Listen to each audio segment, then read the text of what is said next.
Everyone welcome to my YouTube channel. So ഇന്ന് ഞാൻ പറയാൻ പോകുന്നത് ഫെബ്രുവരി ഈ മാസം ഇറങ്ങാൻ പോകുന്ന മൂവീസ് സീരീസിൻ്റെയൊക്കെ റിലീസ് ഡേറ്റ് അപ്ഡേറ്റ്സിനെ കുറിച്ചാണ്. കുറച്ച് വൈകിയെന്ന് എനിക്കറിയാം, ഇപ്പം തന്നെ ഒരാഴ്ച കഴിഞ്ഞു. ഈ മാസം ഒരു 4 ആഴ്ചയുണ്ട്.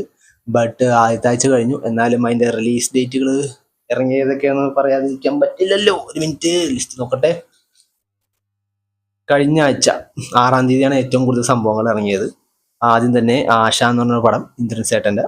പിന്നെ 6-ാം തീയതി തന്നെ ഭാവനയുടെ പടം അനോമി.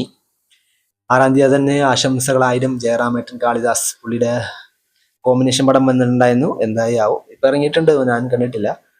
ശുക്രൻ ഷൈൻ ടോം ചാക്കോൻ്റെ 6-ാം തീയതി തന്നെ. 6-ാം തീയതി തന്നെ വിത്ത് ലവ് അനശ്വര രാജൻ്റെ ഒരു പടം, തമിഴ് പടം. 6-ാം തീയതി ഹിന്ദി പടം വധു 2 ഏതാണെന്നോ എനിക്കറിയില്ല.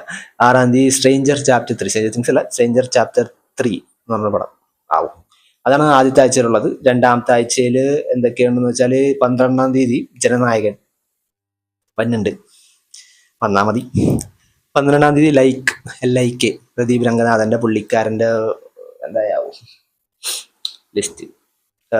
സ്പാ 12-ാം തീയതി എബ്രഡ് ഷൈൻ്റെ സ്പായൊക്കെ ഇറക്കിയ പുള്ളി. 13-ാം തീയതി മസ്തിഷ്ക മരണം. ആക്ച്വലി ഞാൻ ഈ പടത്തിനെ കുറിച്ച് ആദ്യം കേട്ടത് പേളി മാണി ഷോയില്ല. മസ്തിഷ്ക മരണം എന്ന് മറ്റേ ധ്രുവ് വിക്രമായിട്ട് വന്നപ്പോൾ ഭയങ്കര കോമഡി ആയതാണ്. 13-ാം തീയതി തന്നെ ക്രൈം 101 ക്രിസ് ഹെംസ്വർത്തിൻ്റെ, നമ്മുടെ തോറിൻ്റെ പുള്ളിക്കാരൻ്റെ പടം, ഹിന്ദി പടം ഇംഗ്ലീഷ് പടം. പുള്ളി മാർക്ക് ഫുള്ളായിട്ട് ഒരു പടം ഇറക്കുന്നുണ്ട്, അതാണ് തോന്നുന്നത്. 13-ാം തീയതി സുഖമാണോ മാത്യു തോമസിൻ്റെ നെക്സ്റ്റ് ബിഗ് തിങ്, പുള്ളിക്കാരൻ നെക്സ്റ്റ് ബിഗ് തിങ് ആയാൽ മതി.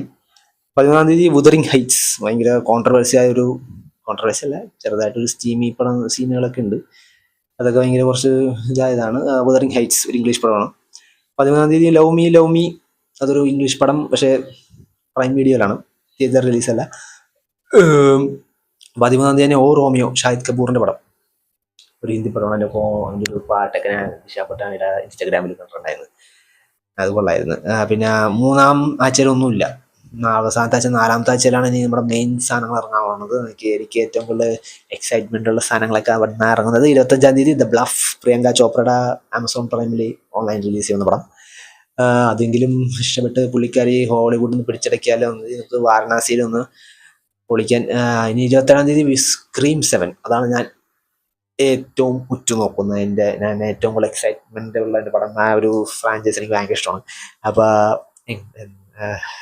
ആ പടം എന്തായാലും ഞാൻ കാണും. അതാണ് എനിക്ക് ഏറ്റവും കൂടുതൽ കാണാൻ ആഗ്രഹമുള്ള പടം, സ്ക്രീം 7. 27-ാം തീയതി മോണാർക്ക് സീസൺ 2. മോണാർക്ക് നമ്മുടെ ഗോഡ്സിലെ ആ ഒരു യൂണിവേഴ്സിലെ ഒരു സീരീസ് ആയിരുന്നു. ഫസ്റ്റ് സീസൺ കൊള്ളായിരുന്നു, വലിയ കുഴപ്പമൊന്നുമില്ല. ആ ഒരു മോൺസ്റ്റേഴ്സ് അധികമില്ല, ഒരു സീരീസ് അല്ലേ, എത്ര കാശ് മുടക്കിയിട്ട് ചെയ്യേണ്ടി പറ്റും. ഇടയ്ക്ക് വരും, പക്ഷേ കൊള്ളാം, സംഭവം കൊള്ളാം. സീസൺ 2 തന്നെ ഉണ്ടായില്ല. 22-ാം തീയതി കേരള സ്റ്റോറി 2. കേരള സ്റ്റോറിയുടെ മതിയായില്ല അമ്മമാർക്ക്, ഒരു പ്രോപ്പഗാൻഡ അടിച്ചിറക്കിയിട്ടുണ്ട്. ഏറ്റവും അവസാനം വന്ന സംഭവമാണ്, വെറുതെ വിട്ടൂടെ എൻ്റെ പൊന്നെ. ശരി, എന്നാൽ ഇത്രയൊക്കെ ഉള്ളൂ ഈ മാസത്തെ റിലീസുകൾ. സോ നിങ്ങൾ ഏതാണ് എക്സൈറ്റ്മെൻ്റ് ഉള്ളതെന്ന് കമൻറ്റ് ബോക്സിൽ പറയുക. Thank you for watching.